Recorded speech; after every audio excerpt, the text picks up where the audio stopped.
পিছন থেকে আসছে, আবার পিছন থেকে দৌড়ে দৌড়ে দৌড়ে আসছে। একটু পরে আমি দৌড়াই আবার দৌড় দিছি। আমরা টিচার্স কোয়ার্টারের ওখানে গেট বাজাচ্ছিলাম যে আপনারা খুলেন, ওরা খুলবে না, ওরা কেউ খুলতেছে না। কি নাম আপু আপনার? পরে আমি সুপারজিত স্বাধীনতা চত্বরের কাছে আসছি, তখন অদিতি ছিল শামসুন্নাহর হলের। অদিতি পিছন থেকে ডাক দিছে। পরে আমি আর অদিতি অনেকক্ষণ ওখানে দাঁড়িয়েছিলাম। পরে দুইজন মিলে ও বলছে আপু চল শামসুন্নাহর হলে নিয়ে যাই। পরে দুইজন মিলে যখন ওখান থেকে হাঁটা শুরু করছি, একটু পরে দেখি যে একটা ছেলে সে ওর লাঠি দিয়ে রিক্সার উপর একটা রিক্সাকে বাড়ি দিয়ে থামায় আমাদেরকে ওই রিক্সায় উঠাইছে। পরে আমরা যখন রিক্সা নিয়ে রওনা দিছি, পাশে অনেকগুলো ছেলেকে তারা লাঠি দিয়ে মারতেছিল,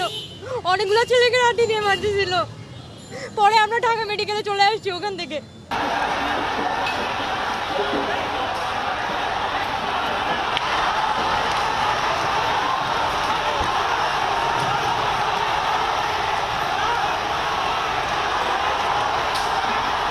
ভাই বলার মতন কিছু নাই।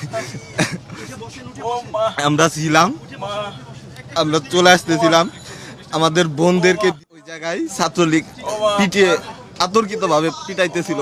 আমি তখন বাধা দিতে যাই, ছাত্রলীগের নেতাকর্মীদের হকি স্টিক দিয়ে বাইরে দেখতে পাচ্ছেন আমার পা সম্ভবত এটা ভেঙে গেছে।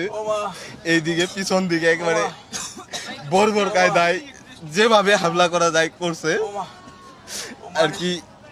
স্বাধীন দেশে এইরকম ভাবে মানুষের আর কি কথা বলার বা কোনো ধরনের স্বাধীনভাবে সংগঠন পরিচালনা করার মতন অধিকার নাই।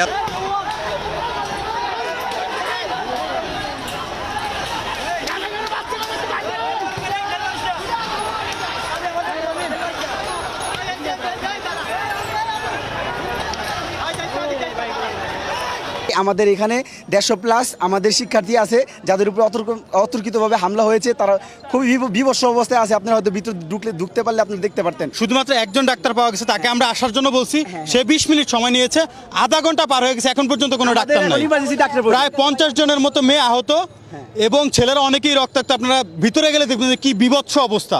আসলে আমরা কেউ সেখানে দাঁড়ায় থাকার মতো পরিস্থিতি, মানে আমরা আসলে ডাক্তারের এখন খুবই প্রয়োজন, তাদের সুচিকিৎসা প্রয়োজন, কিন্তু কেউ নেই। আসলে তারা কি কারো ইন্ধনে আসতেছে না বা কি কারণে আসলে আসতেছে না, এটি আমরা জানতে চাই।